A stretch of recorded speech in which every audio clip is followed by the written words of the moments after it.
Today, we're going to be talking about 3 players that I think are undervalued and that you should be getting for your fantasy football teams. Let's dig in.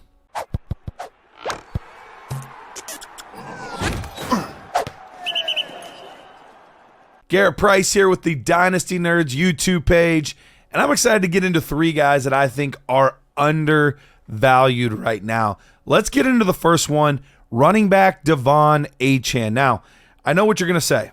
You're going to be like, Achane's undervalued? You're talking about a top 10 running back right now as being undervalued? Yeah, I am. His ADP just a couple months ago before the NFL draft was right around running back 5 to 6, depending on the platform.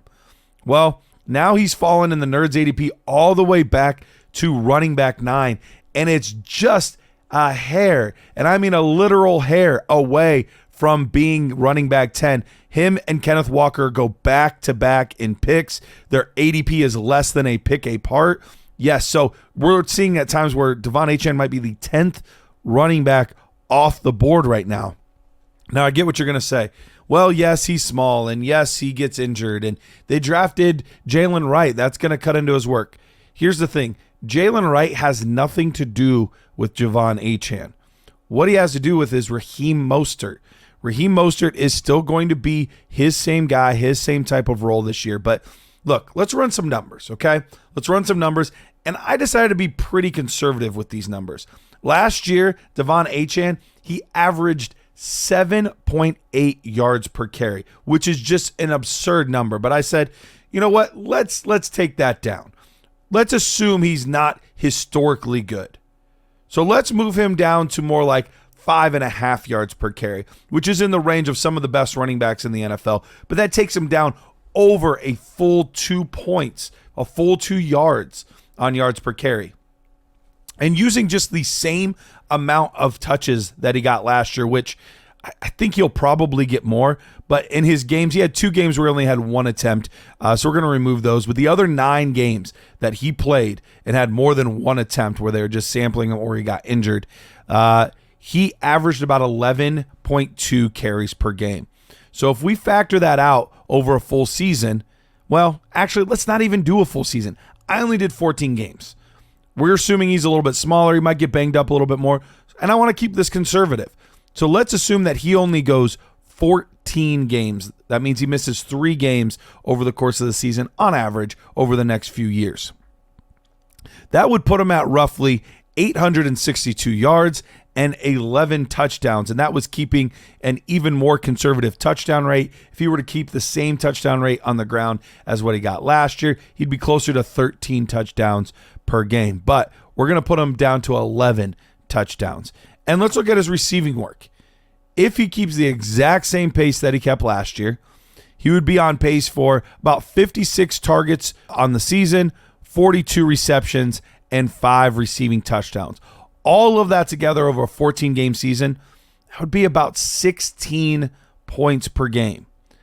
If you're getting a conservative estimate of 16 points per game, that means you can feel pretty good that he's going to be about exactly as good as what we got out of Jahmyr Gibbs last year, and even better than what we got out of guys that finished very highly on the season like Saquon Barkley and Rachaad White. So all of that being said, as long as you believe that it's more of a Mostert thing than an Achane thing, that Jalen Wright joined this team, his ADP is way, way too low. And look, we did a conservative estimate. If we do a high-end estimate, we're looking at just outside of Christian McCaffrey type of range for Achane. He's going way too low. He should not be bordering running back 10 overall in Dynasty ADP. He needs to be much closer to that top 5 range.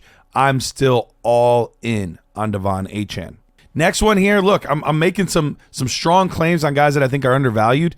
And here's another one. Michael Penix Jr. Yeah, that Michael Penix Jr. that was just drafted top 10 in the NFL draft. Yes, the same one that has Kirk Cousins ahead of him as well. And I get it. That's what's making us all very, very nervous. But right now, he's going behind guys like Bo Nix and Will Levis. And I know what you're going to say. Well, yeah, we're going to get to find out what we have from them. Is that a good thing?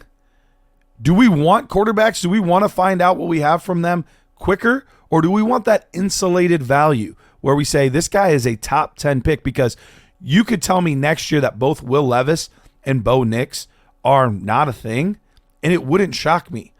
Guess who is still going to be a question mark and still potentially a thing? Michael Penix Jr. But let's also look at all of the all of the quarterbacks that went not 1, 2, or 3, because there's some good ones, there's some bad ones, but guys that went after the top 3 quarterbacks over the past decade. Here's the names, all right? We have Patrick Mahomes, Josh Rosen, Josh Allen, Daniel Jones, Tua, Justin Herbert, and Anthony Richardson. Now, looking at those names, 5 of those names you're thrilled with. Pat Mahomes, Josh Allen, Tua, Justin Herbert, Anthony Richardson. You'd be thrilled to have those guys on your Dynasty fantasy football teams. Daniel Jones, he's still on the same team. He's kind of meh. And there's only one that's a total bust and flame out, and that's Josh Rosen. And this Falcons team has to get this pick right. It can't be your first season as the new GM and you go this hard on a player that many people thought was going to go lower. Now, he was going top 10 no matter what, but they can't miss on this guy. They're going to give him every opportunity, and he has a great system. Look at Daniel Jones and look at Josh Rosen. These were not players that had all pros at all sorts of different positions and great offensive lines. No, they were going into bad situations. Michael Penix is going into a great situation. With his arm, with his passing ability, and being underrated as an athlete, we could see him be a top 10 fantasy quarterback when he gets the opportunity. We saw what CJ Stroud did last year. I think Michael Penix has a similar potential path to fantasy success. So at quarterback 27, get me all the Michael Penix shares you can get. The value is more than worth the very minimal risk that you're going to take on getting a guy like Michael Penix. All right, last one here. We're going to go with Trey Benson. Trey Benson was one of the top 10 running backs that I've ever graded over the 5 past years that I've been doing this. And you look at the other guys that are on that list, it's a lot of really good names. The only ones that would even sort of be busts would be guys like maybe J.K. Dobbins and Javonte Williams, and that's mostly because of injuries. You're looking at big-time names like Bijan Robinson, Breece Hall, Jonathan Taylor, guys that have proven that they can be absolute workhorse running backs, guys that are going to be very good for your Dynasty fantasy football teams. So if he's going to be in that range as a prospect, why are we taking him as the 21st running back off the board, even behind old veterans like Derrick Henry? And don't get me wrong, Derrick Henry, good player. But we have 1, maybe 2 seasons left of Derrick Henry. Give me Trey Benson all day. At running back 21, I have him at running back 13.